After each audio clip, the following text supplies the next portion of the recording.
Feeling overwhelmed managing multiple WordPress sites? Consolidating your WordPress sites can streamline your workflow and save you time. This video will show you how. First, decide on the best approach for your needs: WordPress multisite or separate installations. Managed with a tool, consider factors like resource sharing, user management, and plugin compatibility.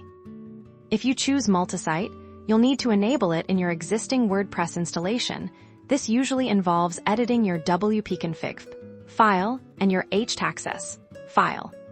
Open your wp-config file and add the line define wp allow multisite true above the line that says, "That's all, stop editing." Happy publishing, then refresh your WordPress admin. Now, go to Tools, Network Setup. Choose whether you want to use subdomains or subdirectories for your site. Subdomains are generally better for SEO, while subdirectories are simpler to set up.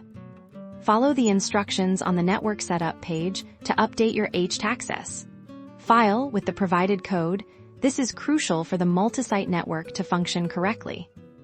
Alternatively, consider using a WordPress management tool like Manage WP or Main WP. These tools allow you to manage multiple separate WordPress installations from a single dashboard. These tools often provide features like one-click updates, backups, security scans, and plugin management across all your connected sites. By consolidating your WordPress sites, you'll simplify your workflow, improve security, and free up valuable time to focus on growing your business. Choose the method that best suits your needs and enjoy the benefits.